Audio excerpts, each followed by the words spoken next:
This week is Government Week and City of Lake Worth Beach. We're here with our library team and we're going to ask them a couple of questions about what it is to be in the role of the public librarians. And Lake Worth Beach has one of the most fantastic libraries and it's recently been upgraded. So although many people haven't seen it because it got upgraded during COVID, I can tell you from experience, I've been in, it's absolutely stunning. So something to look forward to post-COVID, or if you can get down during their opening times, an excellent location in the city that offers an awful lot. But today we're here to learn a little bit more about what the role is like as public librarians.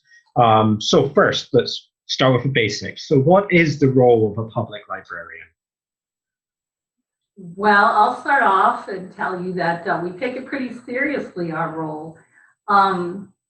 I like to recall Thomas Jefferson, who said that an enlightened citizenry is a requirement to have a republic operate. And so we really take that seriously in the fact that we want to get information to people, we want to get facts out, and it's available to everyone, every citizen. It's free public library. That's unique to our country. It's our history, and just so that people have the information that they need to help govern our country. And also, it's part of the benefits of literacy that you can just not only so seriously as help the government, but just enjoy reading, enjoy recreational reading and stories and things like that. So we're just interested all about that, all about the book, all about reading, all about information. That's what we do. Fantastic. Now, obviously, everyone's role has changed significantly during COVID. And how has that affected yourselves? How has your roles changed? That was Anne-Marie's job. She had the biggest job during COVID. A lot of it we try to keep as regular as possible. That way it doesn't disrupt our usual flow when we were open to the public, and it was still easy for the patrons to have access to online resources and still feel that they were still connected to the library and everything that made them feel safe and comforted during this time that was of such uncertainty. And the parents appreciate, especially with the schools closing, their children still had the access to be able to have books and online resources from home where they could still be able to learn and read and keep social distancing. Wonderful. So I'll just add a little bit to that, and I'll kind of combine the first two. Access to information to improve people's lives is a big thing for the public librarian. And that has changed kind of in an ongoing way with online resources and, providing like porch pickup during our COVID time. We had converted our story times to a different format out of necessity, and we created a lot of videos. So that was something we really didn't have a lot of experience with. I don't think Cindy and I have ever had a video story time until COVID. So we kind of adapted and just meeting the needs of the community, kind of probably pointing us to the future in a way, because, that expands how many people we can actually reach. Right, and some of those services that we started during COVID, like the porch pickup and the video programming, we're going to continue. Even when we open fully to the public, we're going to continue those services because we feel like they met a need that we weren't meeting before. For the people that can't come in, they're able to still get the things that they enjoy the programs and things. So we're going to keep up the services that we added during COVID. And that's an interesting thing that's been happening across the city, actually, for many of us, is the changes that we had to put in place are actually, in many ways, improvements on our old way of doing things. It sort of nudged us to jump forward a little bit and try something new. And I know yours has been very successful. I mean, how many, story time videos? How many of those have you guys done now? Well, we've done a lot. I mean, it's last time I counted, I think we had almost 90 videos that we did, and Wow. also we and the average viewer, views on those videos, they keep growing, but about 250 people watch our videos, so that's pretty cool. And we've made like the story time element and then the music videos. So we had to combine those two portions of it. And like Cindy said, the longer they're up there, the more viewers, so the more people are actually getting the content and the participation. We've gotten lots of good feedback, comments from the parents, the kids like doing the routine just like they were at story time. So it's been fun to do and popular. And as I said at the start of the video, during or right at the start of COVID and a little bit before, you were completing a refit of the library. So can you give us a little preview of what's changed, of how you changed up the library? Yeah, in that way, not to take it lightly, but COVID was a blessing for us as far as doing that, because with the doors closed, we were able to do a lot more physical work in the library that we were trying to do in off hours, and it wasn't easy. So we moved the children's room from the back of the library up to the front. So when you walk in, if you go to the right, if you go to the right, it's adults, and if you go to the left, it's children. That's what I'm left-handed. That's right. That's on my left. But yeah, so that was one of the big moves. The other thing was all of our nonfiction is on the second floor now. Our computer banks don't exist anymore. We have all wireless machines devices that we loan out. We took bookcases off of windows. We removed extra bookcases so we're light and airy. What else would you say? I mean, we think we're just really beautiful. But our goal was user experience, which in the old days we used to call it customer service. But our goal with everything we do, every service, everything is to improve the user experience. And we felt like the way the library was arranged before was not, it wasn't helpful to the user. Now people come in, they can breathe, it's easy to see where things are, and we have self-checkout. Some people, believe it or not, do not want to interact with a librarian. Can you believe it? They just want to come in and pick up a book and check it out and head out, and they can do that now. They don't have to talk to us if they don't want to. So, we have things like that, and our great business services that we have, the copier, the wireless copier, the fax and all that, it's right up front. When people walk in, if they need to just make a quick copy, boom, they can do it and they're out the door. So really a good thing, because we kind of had started our head start back in, when was it? Back in the fall. And we had started doing a lot of changes that actually were very good for giving us the social distancing with the computer areas, and because we were a little ahead of the game, not that we had planned anything, but it just worked out that way. Yeah. We were able to move all of the nonfiction adult books upstairs. Like Cindy said, we had the extra time, so we were able to really make the collection make more sense and easier to browse and find things for the users. We have our new circulation desk where Anne Marie is the pilot.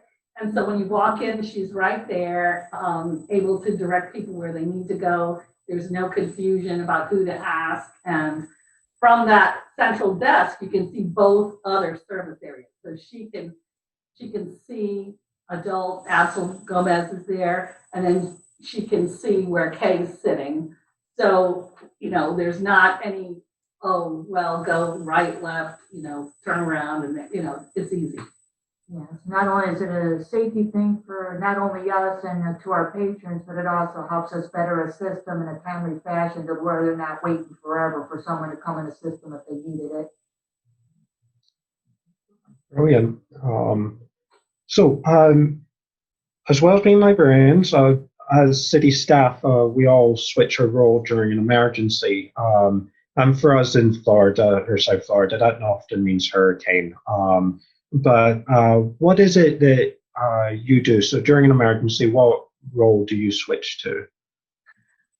We are in the logistics area, so the library in an emergency would not be open, but the staff would be reporting for logistics, wherever they needed extra hands, whether it be food, water, whether it be taking names of people that need assistance, wherever, we'll just pitch in to the effort, whatever it might be.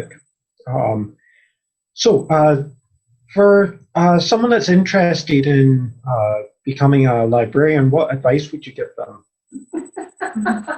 We chuckle about this one. My advice would be, number one, to volunteer in a library.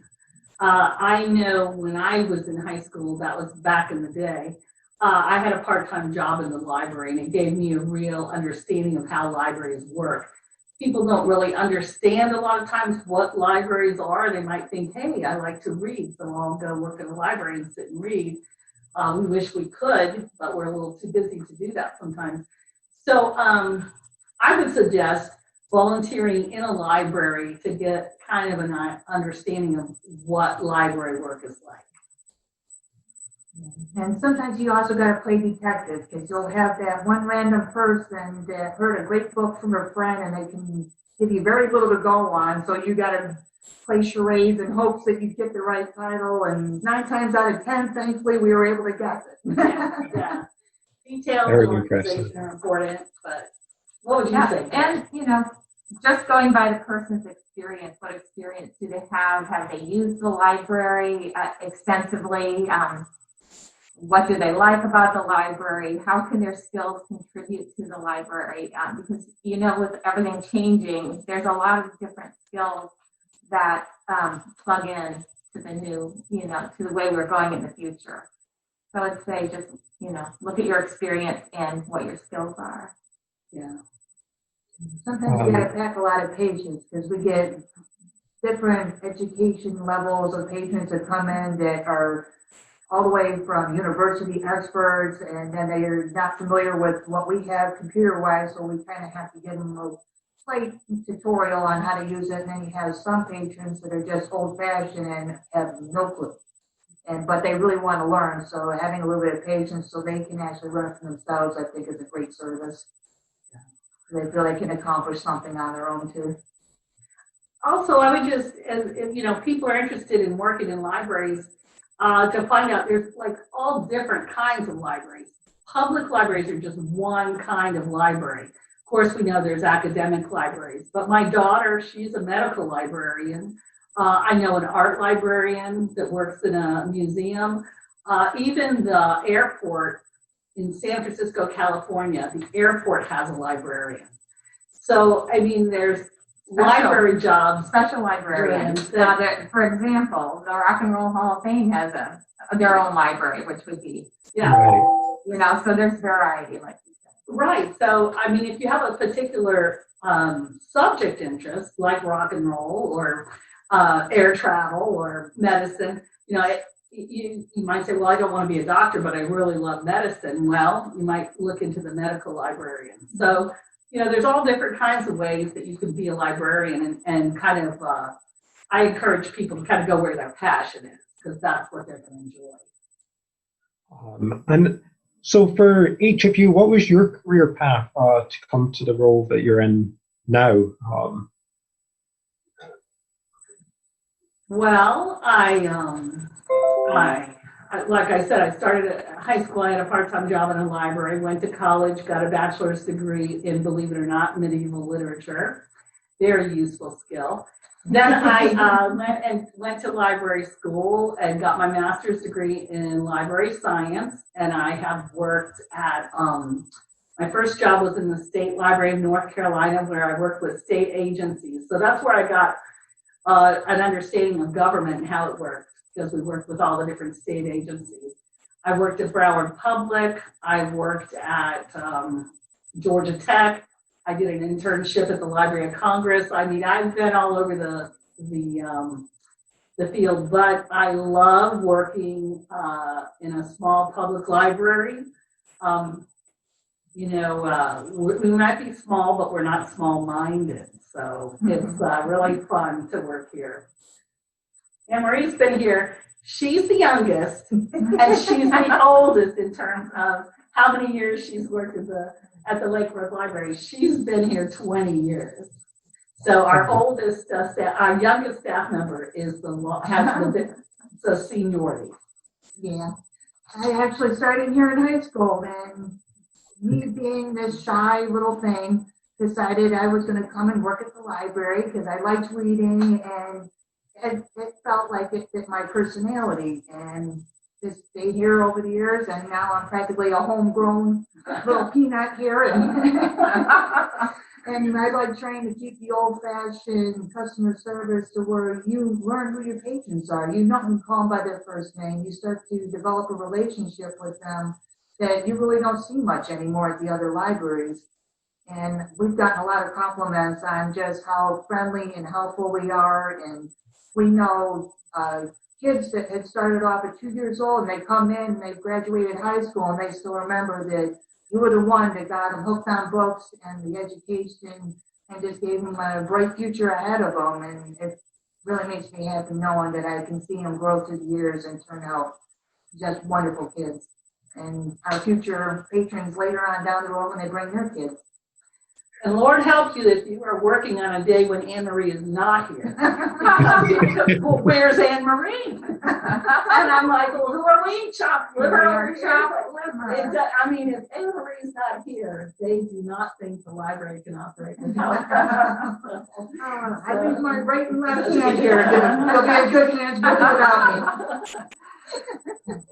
Well, okay, so my career path has been, when I started out working, was not in the library field. I've managed a home business for almost 30 years, raised my family, went back to school, and I graduated from Florida State with an undergraduate degree in information studies. And then I worked for a couple of years at the Palm Beach Atlantic University Library in access services, and managed the desk with 2 other ladies and about 30 student workers. So that was very interesting. And then I decided to go back and get my master's degree. But overall, writing over all of that, my decision really to go back into library-related field was the love of the library.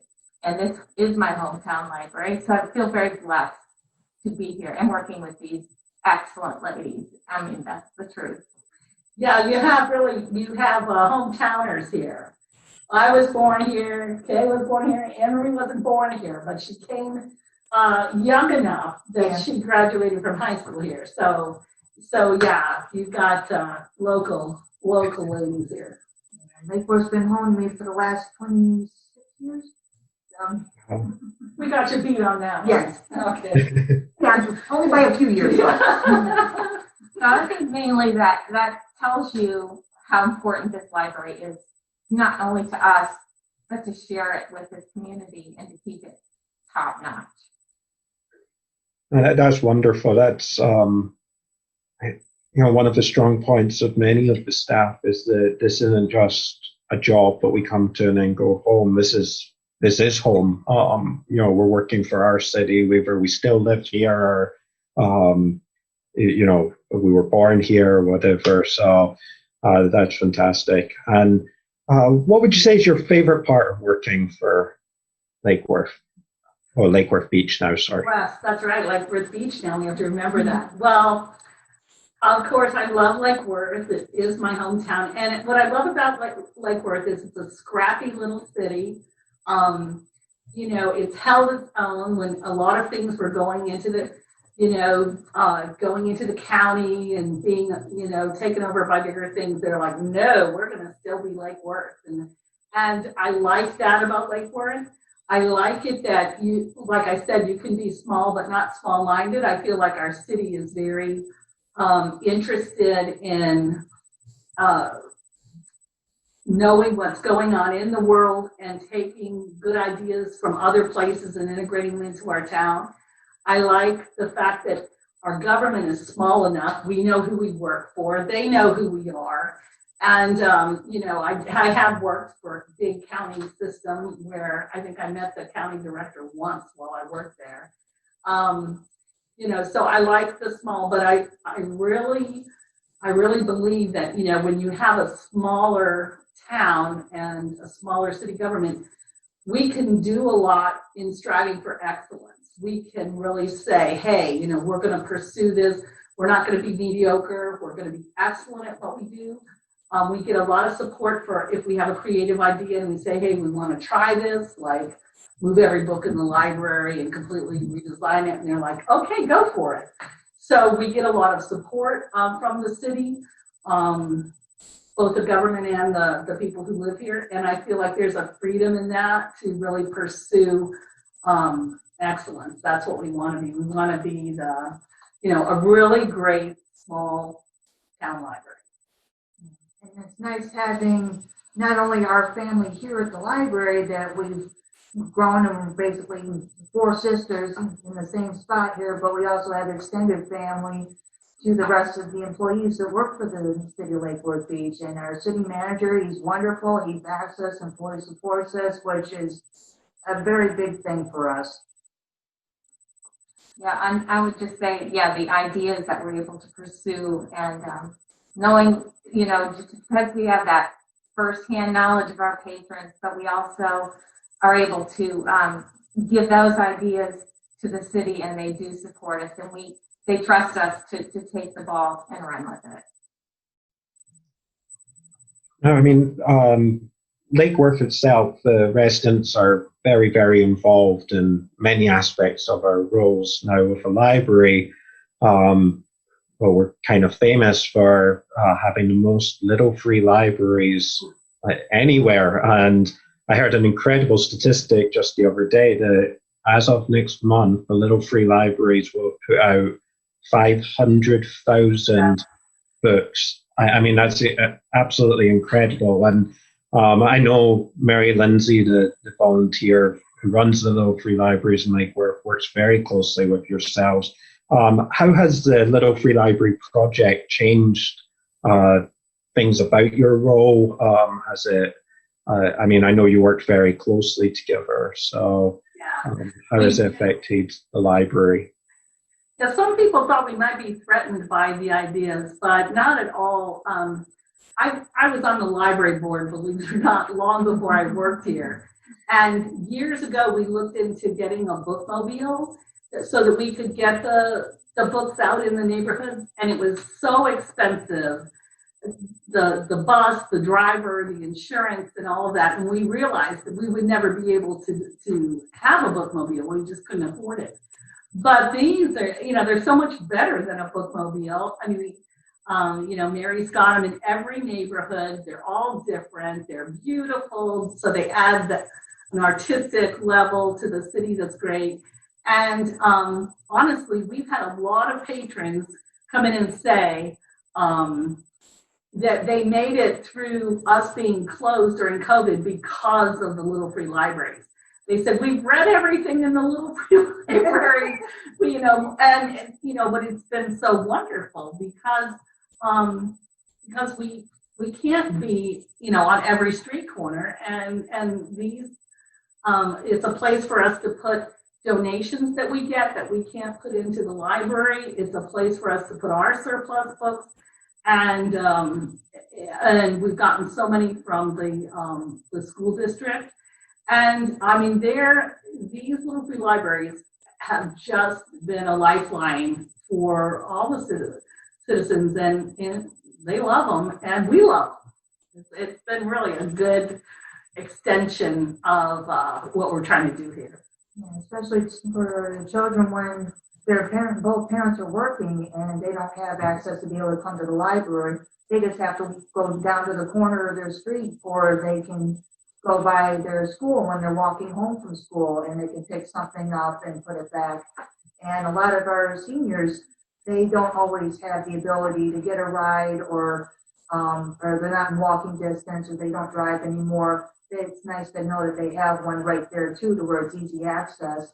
and they don't have to worry about trying to get to the library and go through the stress of trying to find someone that's out of the kindness of their heart going to transport them to the library so they can get their books.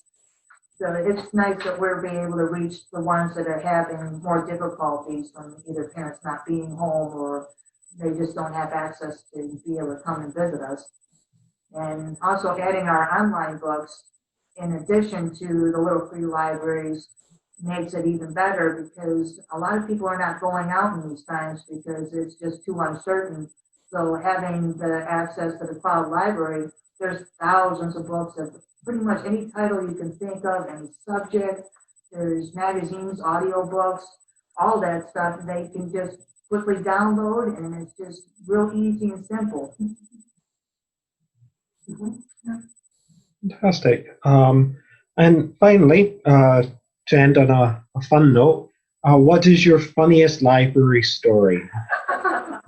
Well, we laughed about this one because we had to think a little bit because we didn't want to be laughing at our patrons. Yeah, our patrons are very funny, and some of the things they do are really funny. But one of the funny stories that and Kay and I, when we were doing our live story times with the kids, we would just laugh and laugh and laugh because kids are funny. And the things that they say are funny and things that they do. So we definitely enjoyed a lot of funny times. But one of the crazy funny things we had was when we were doing our in-person story times, and these are story times for 2, 3, and 4-year-olds. Okay, so these are little guys. They haven't been to school yet. And we were practicing our breathing with this ball. These balls, you've probably seen them, that they start out about like this big and then they grow and grow and grow. And one of the little toddlers said, "What the?" But he didn't abbreviate it. No abbreviation. So this little 2-year-old saying that, of course, his mother turned bright red and everybody just cracked up. And it was just like, we were not expecting that comment.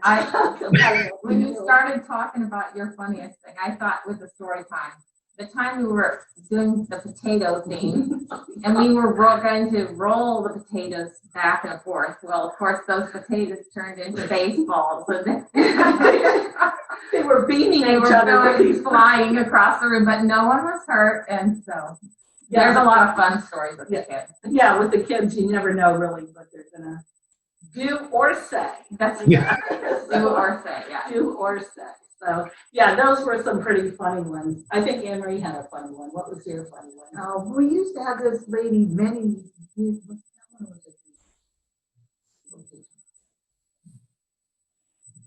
Oh, whichever one. There's so many to choose from. Well, there actually is one that I thought was actually really funny. This was many, many years ago before the city made so many wonderful changes. But there was one time that we actually needed to call for emergency assistance. And the 911 operator said, "Oh, there's a library there?" And we thought, "Oh, geez, God forbid we're held hostage and they don't know we exist." Yeah, they had no idea where the library was. Yes, so I had to give them directions so that they have an idea where we are. Thankfully, they changed that, and now we're right there with a star. So that relieves us of the notion that we were very important. That's right. Yeah, in fact, we've had, I can't tell you how many people come in and say, "I've lived here my whole life and I've never been in this building before." I'm like, I don't know if I would brag about that. Yeah. So if you're watching the video, just so that you know, the library is located across the street from the City Hall Annex. It's a beautiful building and is absolutely worth stopping in for a visit. And your Lake Worth library card is totally worth getting because it gives you access not just to the library books, but to a whole resource of online books, magazines, newspapers. It's truly a worthwhile resource. So thank you all today. It was a lot of fun learning a bit more about your role. It's easy for us all to just say, "Oh, librarian," or event manager or public information officer. We forget that there's a lot more to these roles. And it's always interesting sort of learning a little bit more of the background and the fun stuff that you guys get to see. So thank you so much, and thank you for everything you do for the city. It's a pleasure working with you always, and I can't wait to see your next ideas. That's always one of the most exciting things when I get told the library's got a new idea that I need to tell people about, because they're always so brilliant, very creative. So thank you very much, and thank you for taking the time out of your day to have this little chat. So yeah, well, have a wonderful day, and I hope you have a great weekend. Bye for now. Good night.